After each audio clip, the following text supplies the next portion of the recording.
there, and welcome back. So here we are ready to talk about the little excerpt I read from Moby Dick yesterday. Wow, what a book. And just as an aside, I want to talk about how groundbreakingly strange and beautiful that book is. If you think about it, it was written in the first half of the 1800s.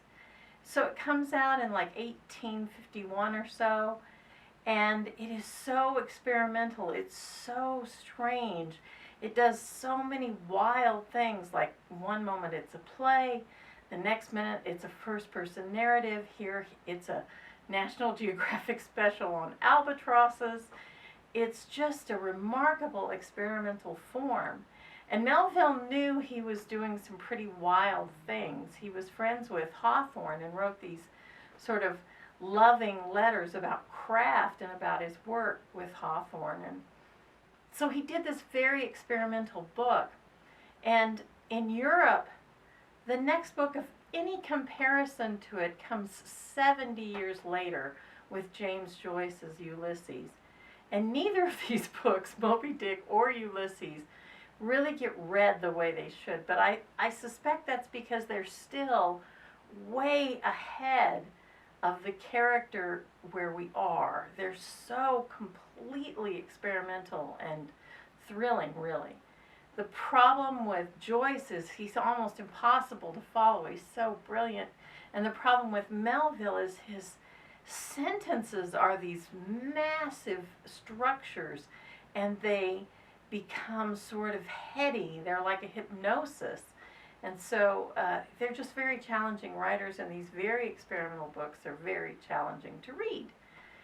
But in The Castaway, we see a character that probably Melville didn't have in mind when he started the book, but comes to use in a really pivotal way. Now, there's no doubt he had the whale in mind, because he based the whale on an actual account of a sperm bull whale attacking a ship. And he had Ishmael. I mean, that's his first-person narrator. Ahab clearly was in his head. And Queequeg, the harpoonist that Ishmael meets, clearly in his head. And even the name of the ship, the Pequot, clearly in his head. All of those things were things that he started out with, knowing that he wanted them to be emblematic of the time and the nation that is America. But Pip is such a surprising little being in the midst of all this wild magnitude that he's almost irresistible. And Melville is smart enough to let him come to the center of the stage, because it's almost like he demands it. So I want to give you a little context on the little section that I read. Pip is sort of nobody on the ship. Everybody on the ship has a certain share of the profits on the ship, and the lower you are on the ship, the less your share. And so Pip really is just pressed into service on one of the harpooning boats as an oarsman. So what they would do is the harpoonist and the mate that led the boat would get on the boat, and then these oarsmen would get on the boat, and they would row the boat until the harpoonist got a whale, and then the whale would drag the boat. That's what they called a Nantucket sleigh ride. So when Pip is pressed into service on one of these boats, he's under the leader Stubb, the mate Stubb. And Stubb, the first time he gets scared, Pip jumps out of the boat, like just scared. He just hops out of the boat. And Stubb tells him, if you do that again, we're not going to rescue you. I'm just going to leave you. And he does it again. And that's when this moment occurs. Now, Stubb did leave, but he did plan to come back and get Pip. And of course, Pip is rescued, and Pip figures largely near the end of the book. What a book it is, too. What a book it is. But I want to suggest a writing exercise around this particular little character. Pip makes a mistake, and is in a way his own fault. He's sort of not at fault, but he sort of is, and that's a wonderful ambiguity in there. And many of our experiences are full of this kind of ambiguity about blame and responsibility, but the result of such a mistake changes Pip's life utterly and changes him utterly. Wow, what a thing that is. Because, you know, that character experience is something that has compelled writers since the beginning of time. Pip makes the mistake of jumping and ending up outside the boat, and in that process, he comes to see God. Whoa.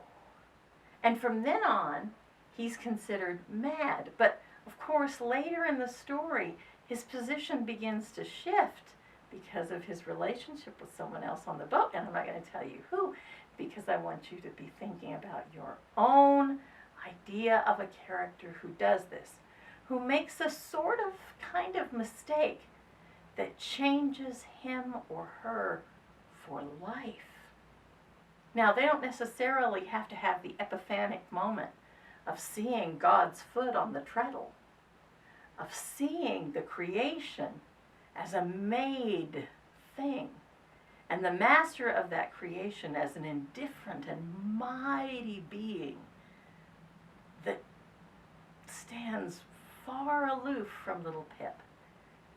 But the idea of taking a character through a mistake or accident and letting that experience play out, letting the circumstances of that experience play out, and describing their state of mind as the result of what they did pours down on them, that's a wonderful writing challenge. And I think you should take it up, especially if you're writing something and a character shows up unexpectedly. And I suspect that's what Pip did. I've known enough writers and I've written enough myself to know that there are characters that show up for a writer that they don't necessarily plan to use. I mean, Pip isn't Ahab. He's not Ishmael. He's not Queequeg. He's Pip. He's the littlest, the least. Think of that. Think of exploring a character who surprises you, who arrives unbidden and says, something remarkable has happened to me. And probably, I suspect, that this very little character came naturally from Melville's experience on shipboard. So that also can serve you. Think of people that you might write about that you've met in your day-to-day life that seem to have things happen to them.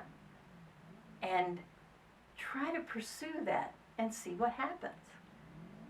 The beauty of Pip's situation is it goes from the very small, simple mistake, error, to the vast. And that is amazing. And it is mind-bending. So I think it's worth the effort.